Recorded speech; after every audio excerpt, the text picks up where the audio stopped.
Donald Trump is wreaking havoc on the U.S. with his obsessive attacks on immigrants. And that's our focus today on the Lean to the Left podcast. We're delighted to have with us immigration attorney Tahmina Watson to discuss all of this with me and my sidekick, attorney, legal thriller author Mark M. Bello. Founder of Watson Immigration Law in Seattle, Tahmina also is the author of Legal Heroes in the Trump Era.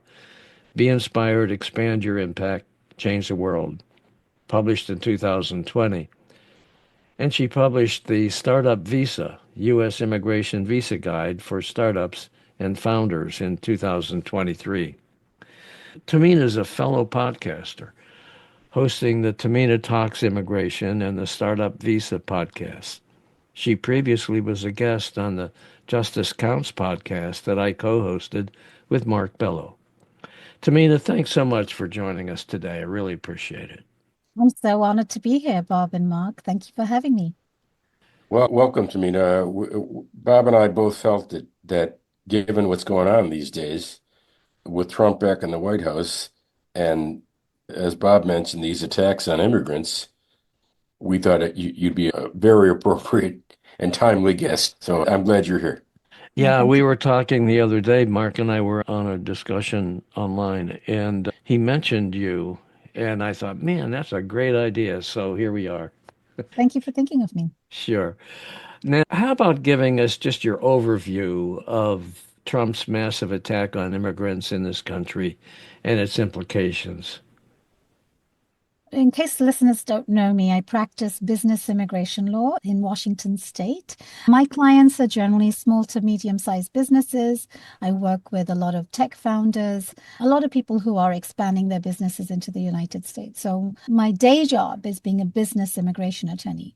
In all my spare time, I do a lot of pro bono work, and that is to organize and help the community in receiving help from immigration lawyers.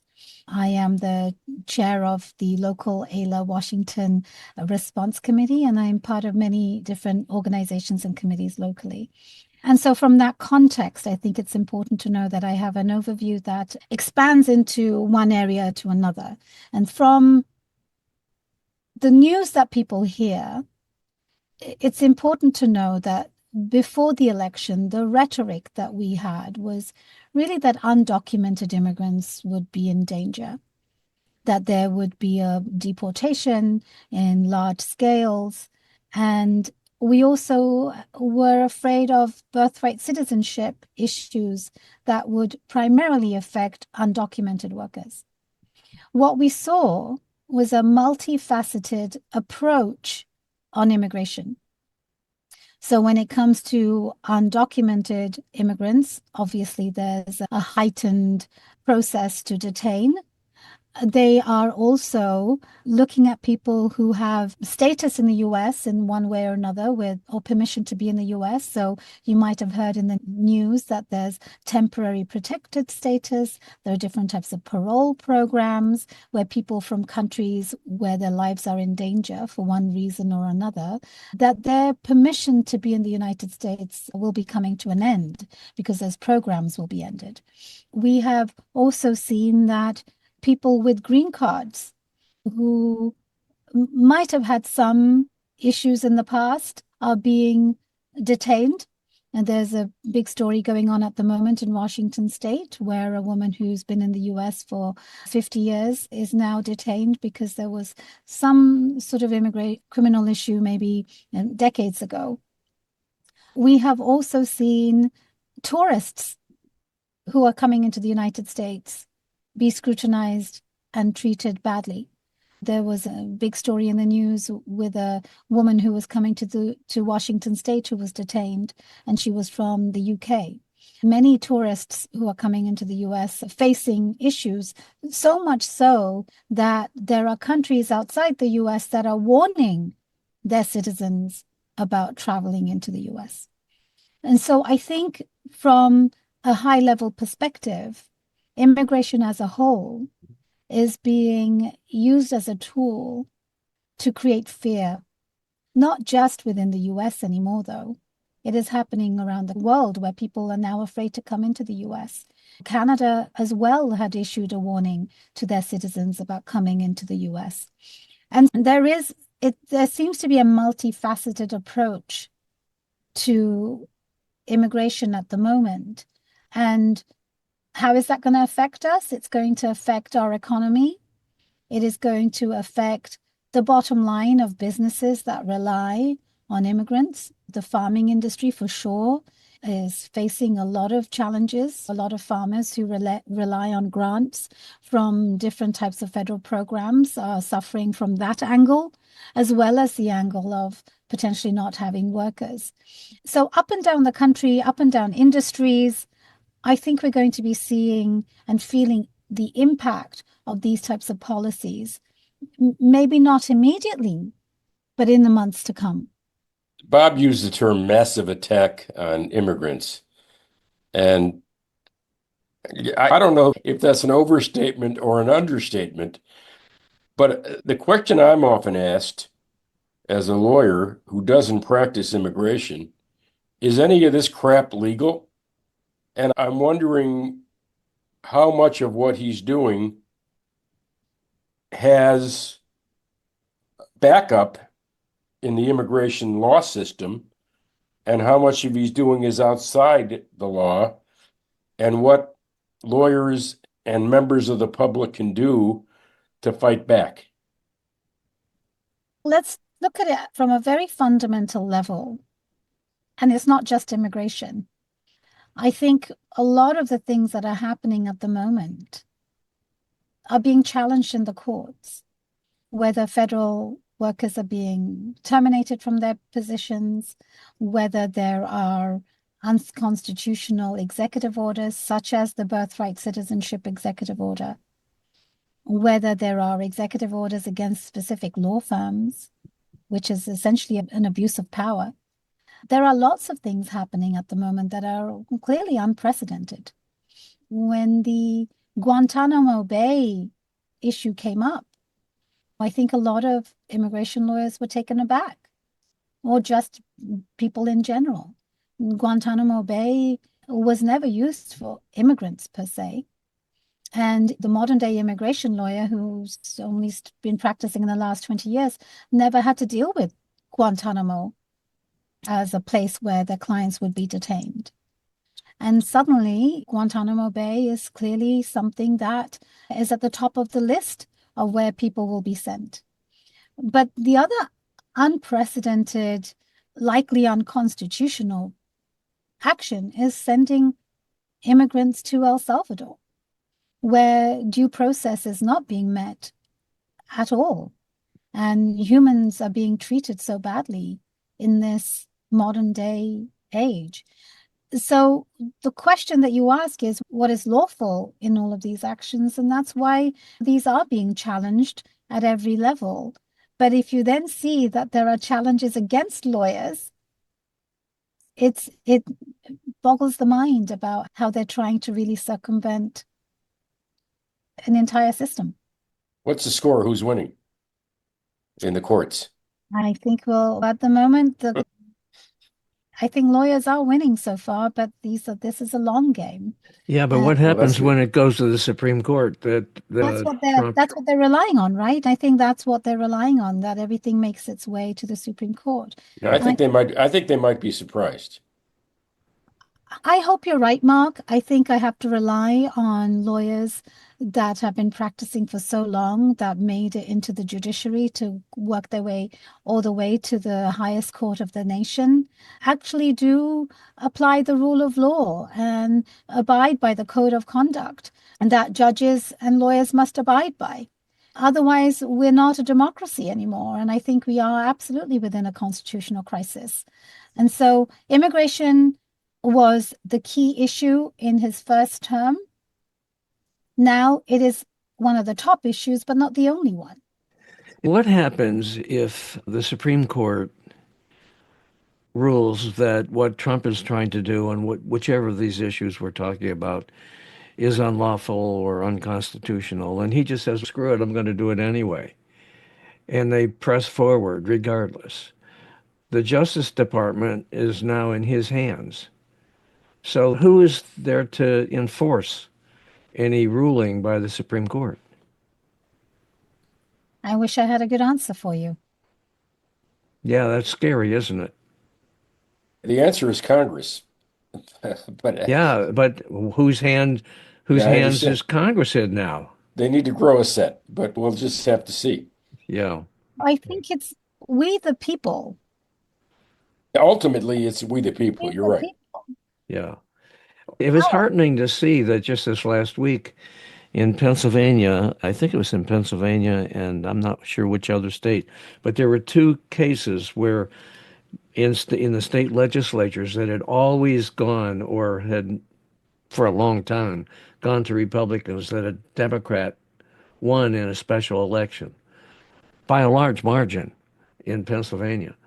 Does that tell us something that maybe the people are getting wise to what he's trying to do? I don't know. We'll see. I hope Yeah, so. I hope it's yeah, an indication, but I don't know if it's a large enough indication. yeah. Yeah, Tamina, you talk about you're a business lawyer, really, you with a focus on immigration. You talked a little bit about the impact on business of what he's doing.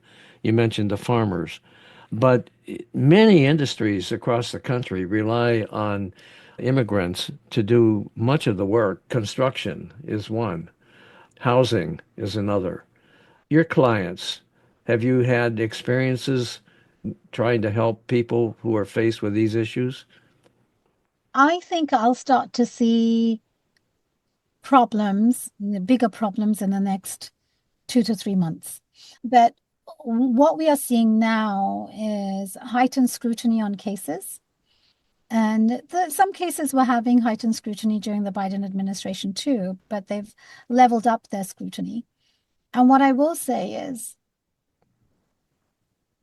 there are the policies that the government is putting in will have a direct impact on immigration at all types of levels of immigration. So if you take away the workers at the Department of Labor who do direct work on immigration cases, now we're going to have a backlog.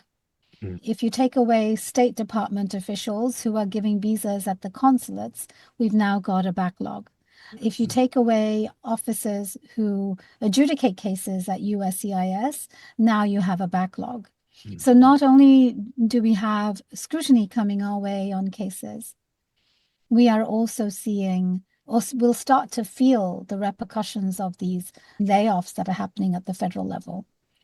The immigrants in business, obviously, in many businesses, Bob mentioned a couple. Another one is landscaping or construction. Aside from how it affects the bottom line of a business to not be able to find the employee you need at the prices you need to pay, are there legal risks to U.S. businesses who might defy a particular order or new rule that Trump and his cronies came up with? And perhaps the lawyer for that business, the Tahmina Watsons of the world, said what Trump's doing is not legal. So go ahead and hire your immigrant. I'm not saying you would say that, but go ahead and hire the people you want to hire. Now they've defied the president. What are the consequences legally, aside from the downturn in business from not hiring these people? You've probably heard about raids at various businesses, and you probably remember that from the last time, poultry farms and other types of businesses. The law already exists that you must hire people with legal permission to work in the US. And if you've ever taken a job anywhere, you might remember that you have to complete a form called I-9. And the I-9 is a formal document in which the employer confirms they verified that they had looked at something that confirms permission to work in the US. Now, the I-9 form doesn't necessarily need to go through a separate system. If somebody's given you a social security number and an ID and you've completed it, you have done your job to complete the I-9 compliance. But there's something called E-Verify, which is under the Department of Homeland Security's purview. And the E-Verify is a system in which you put somebody's social security number and it will come up with whether it's recognized or not. And E-Verify is not compulsory. It is not mandatory. It is mandatory for some particular companies, those who work with the federal government, some who subcontract with the federal government. It is compulsory for a small category of employers, but not for everybody. And so a raid could they're looking at people who are working at these places to find those undocumented people, and they may not be undocumented. We've seen US citizens actually be picked up at this point. But for businesses, a lot of restaurants, for example, they are now doing their own assessment on their own documents to see if they are in compliance. Because in theory, businesses can be fined for each error on an I-9 form. And so businesses are concerned, particularly the ones that you mentioned, Mark, because they're often hiring workers, quote unquote, low-skilled workers. But all types of businesses are concerned. I think there was an internal memo leaked from some Fortune 100 company recently that said, if you need to sponsor a visa, we're not going to hire. If you need a visa sponsorship, we're not going to hire you. And so I think big companies are trying to look at their own policies about whether they will sponsor H-1B and other types of visas. So I think I noticed that you carefully use the term undocumented when a lot of people on the right use the term illegal. how can I think that's part of the playbook of using words to dehumanize. They're eating cats, they're eating dogs. You're dehumanizing and then you're treating them badly. I think some of the images we're seeing that are for people who've been taken to El Salvador, the way they're treated, it's heartbreaking to see that. It's heartbreaking to see that a person on a student visa, valid student visa, was essentially taken by ICE officers that were in unmarked clothing, even with masks on their faces, taking somebody off the streets. So I think dehumanizing is part of the playbook to justify the inhumane treatment that we're actually seeing.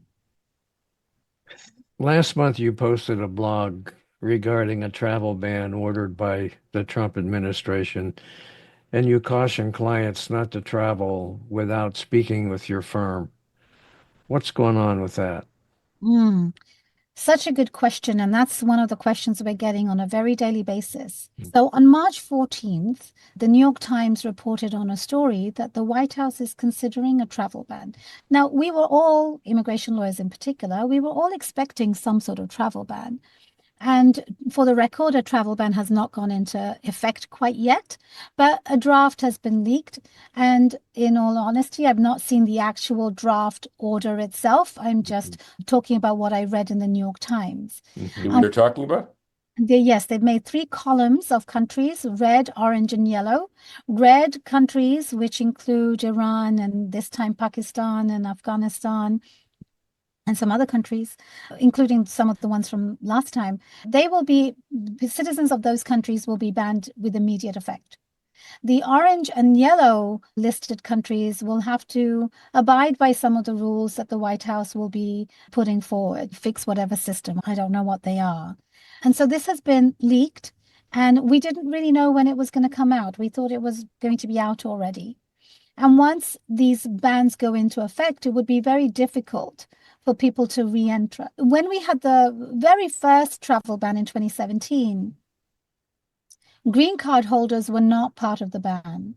They were allowed to come back in.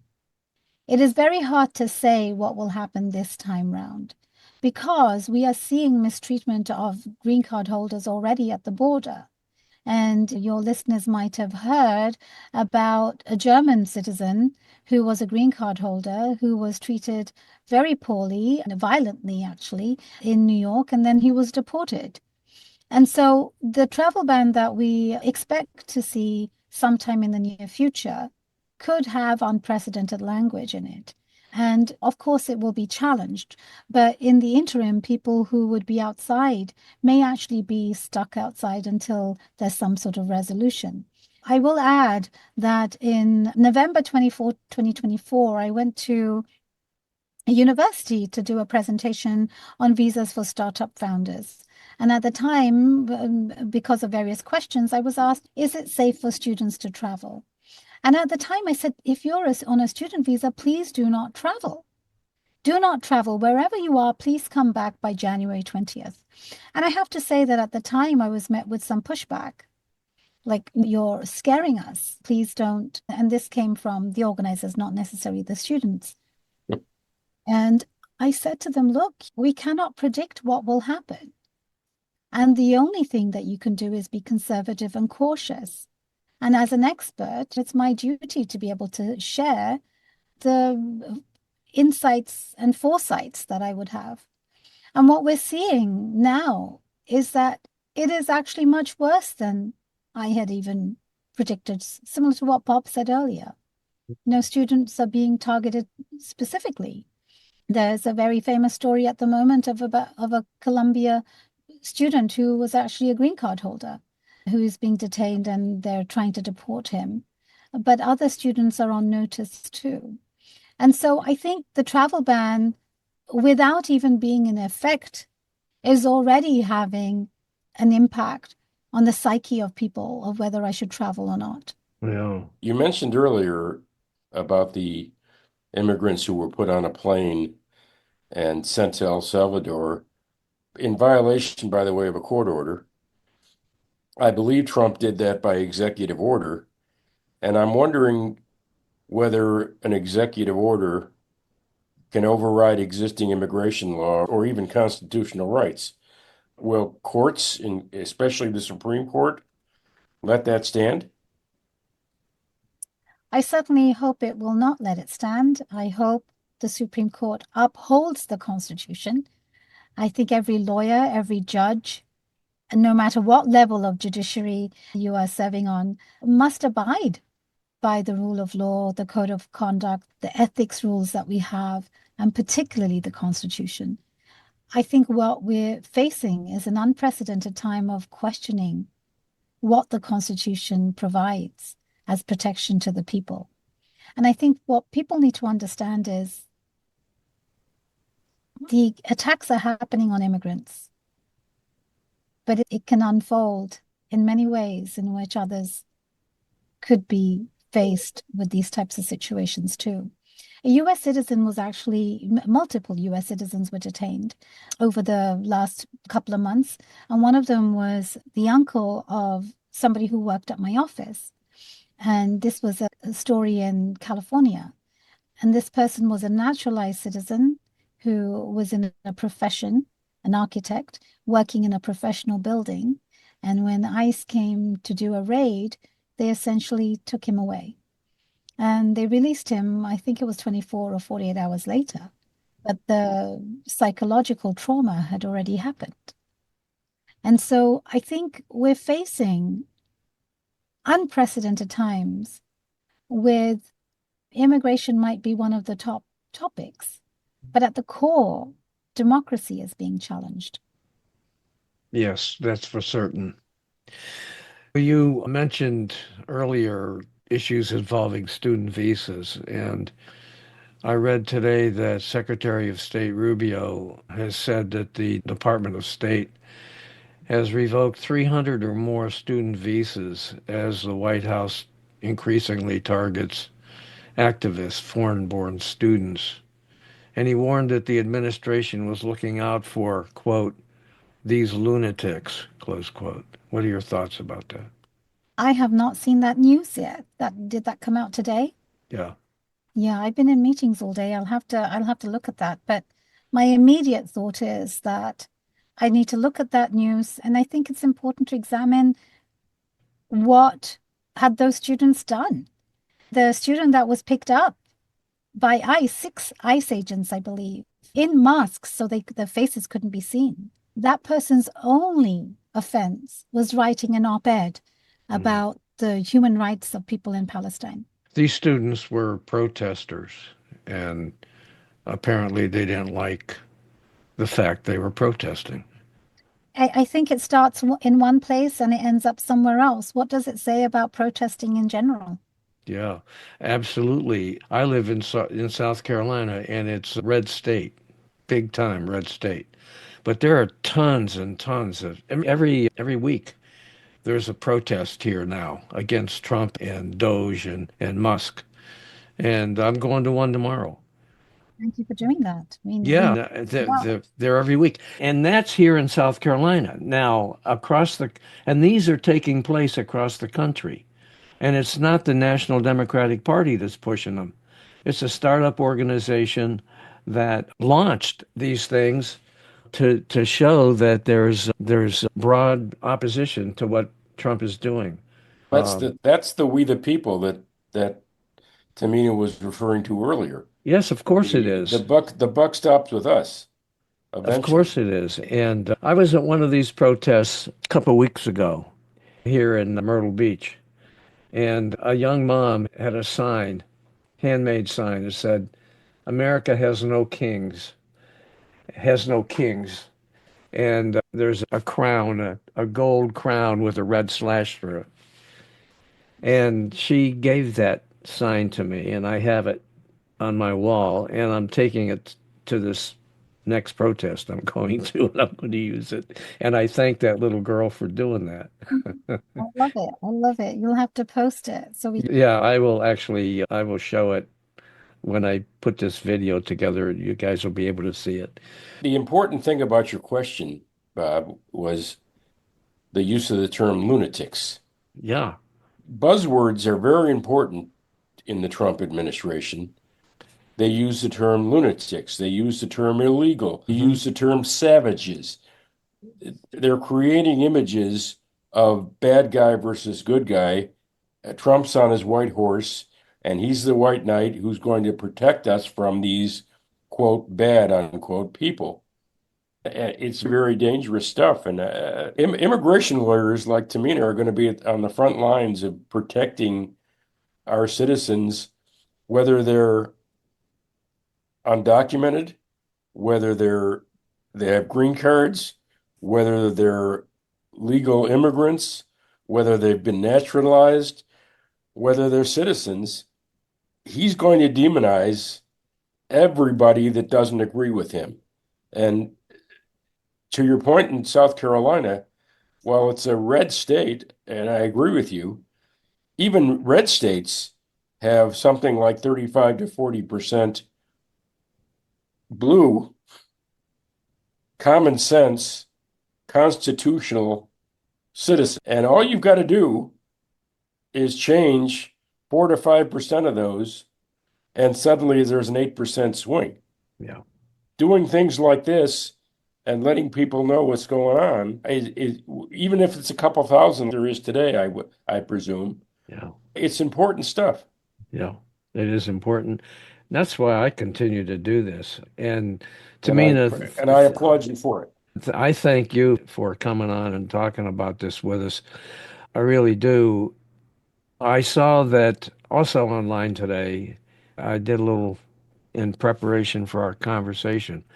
I saw a story that just after assuming office, Trump issued an executive order directing all aliens age 14 or older who were not previously registered and fingerprinted to become fingerprinted and to register. that Now, is what's that all about, and how much of a threat is that to people?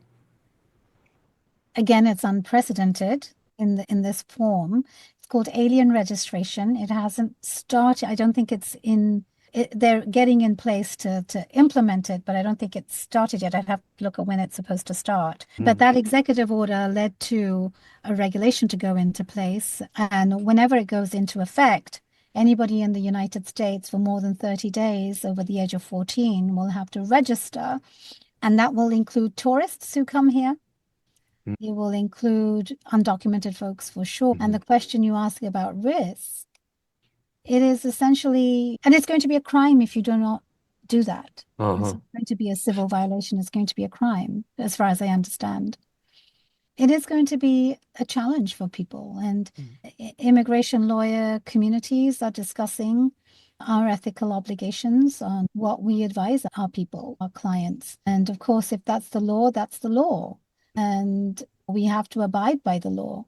But What's the legal process for turning an executive order into a regulation? You mentioned that yeah, the particular regulation executive order got turned into a regulation. The regulations go through a process in and of themselves. So there would be a proposed regulation that goes through the Federal Register, and then there's a comment period, and then there's a finalizing. And so it's not to do with the executive, it's a separate thing altogether, but the executive order is where the direction came from.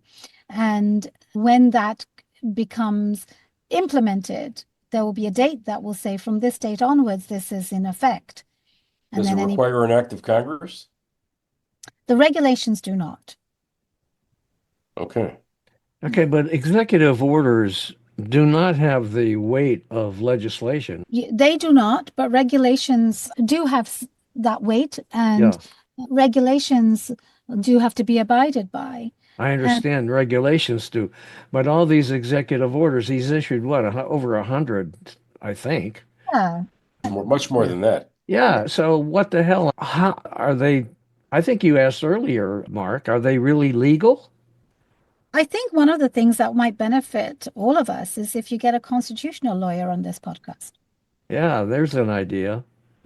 Yeah, immigration lawyers are deep into the Constitution, but constitutional law is a practice of it on its own. Yeah. You're in Seattle, Washington, which Yeah. is decidedly a blue city and a blue state.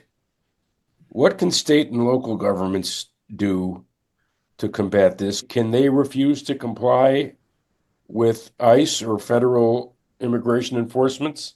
That's an excellent question. So in Washington state, and the answer is yes, states can actually do some things, not everything that we would want. But in Washington state, we have a law called Keep Washington Working Act. And this was born from the day that we had the first travel ban, where the analysis had begun, and it took a few years for the bill to become law. But it essentially says that the local police will not cooperate with ICE. And that is an important piece of legislation because there was an executive order or some policy that said sensitive areas like churches and schools will no longer be classified as sensitive. In the past, up until it's unprecedented because schools and churches and courthouses would have the privilege of being sensitive locations where ICE would not go. But that protection has been taken away. And so states have the Keep Washington Working Act specifically talks about police and what they can and cannot do. And not cooperating with ICE is a huge one. Yeah. I wanted to ask you what you think all of this means for the dreamers. It's a very challenging time for dreamers. It's low-hanging fruit in some way because all of their identities and information is within the Department of Homeland Security's database. But dreamers still have protection. DACA is still a protective category, and it's not been taken away. But Do you feel like it's in danger? I think it has been under danger all the time, and I think we have to watch this space and see what happens. The protection that, for example, Ukrainian citizens were having because of the war, that is being taken away, and the war is front and center in world news about people not being safe in their countries. Travels, people don't necessarily know what a dreamer is. Can you clarify who they are? Yes, a dreamer is referred to people who were brought to the United States as children, and they, with or without status, and they grew up here without status, and they have been educated in the United States, and they were given a status through, not status, but permission to be in the US through the Obama administration called Deferred Action for Childhood Arrival, meaning that if you arrived as a child, you will have deferred action, meaning you will not be immediately deported. And so they are generally referred to as dreamers. It was part of the language that has been put towards that. And I think it's part of a bill that had a lot of the bills that go to Congress are an acronym of something. Sure. And so that's how dreamers came along. But it's important to know that they are all but American. They are American. They're from. I have a friend who I think he's from Mexico. He's a dreamer. And I met him. He was working in a Mexican restaurant here in Myrtle Beach. And now the young man, along with a partner, someone he also worked with at this restaurant, they saved up their money and they opened their own restaurant. It is one of the most beautiful restaurants in this community. And he's scared to death. Here's a guy that's invested time, effort, money, his whole life in this enterprise. And I guess there's a possibility he could be sent back to whatever country he came from that he hasn't been to since he was, I don't know, 1 or 2 years old. There's a story of a woman who was deported from America who was born in Thailand, 5 US citizen children, and she was deported to a country she doesn't know anything about. She Yeah. was deported to Laos. In this case, here's a guy who has got a thriving business, employing a lot of people, including people who are servers and not skilled workers. And he could lose that business. This community would lose all that tax revenue and lose the amenity of having such a nice place for people to go. That's counterproductive to what Trump says he's trying to do, isn't it? Absolutely. And that's just one example. I have clients like that in Washington State. Yeah, There's one particular DACA recipient that I write about in one of my columns who yeah, is running a multi-million-dollar business, hiring local workers, yeah, American workers, yeah. and doing very important work. And of course, boosting the local community, both with the social impact as well as the economic impact, is immeasurable, even though some of the money part of it could be quantifiable. And and many of my clients, as a business immigration lawyer, they're investing in America to Yeah, buy restaurants and coffee shops and yeah, other companies like that. And right. it is counterproductive. Yeah. I think we have to watch the space and see what happens. But I have children and I want them to be living in a country that has values and that respects people and loves people. And it's going to be a thriving economy. And the way we are going, the economy is not going to be thriving. Yeah. And Maybe it's time to move to Canada. There's a I, lot of talk. There's a lot of talk about that in my community. yeah, Bob just looked at his watch, and I know we're running out of time, Yeah. but I want to. There are people listening, maybe people who are affected by all of this, and I'm wondering what you have to tell them about their legal recourse if they become a target of the Trump administration, if they are undocumented, if they have some kind of immigration status problem. What's the best advice you can give them as to what to do? I think they need to have an immigration attorney, whether it's me or somebody else. A lot of my past clients who don't necessarily need me anymore are returning to say, can I just have you just make sure that you are my lawyer on record, whether I'm traveling or for any other reason. But I think what's really important to know is that there are second generation immigrants.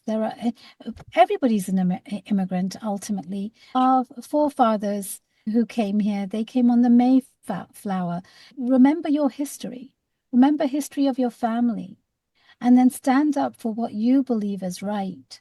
And just know that we individually have voices, and let's use the voices to protect the nation and the country and our friends, our community members. It's just vitally important that we, the people, stand up. Okay, that's great advice. Tamina, how can people who might want to reach out to you do?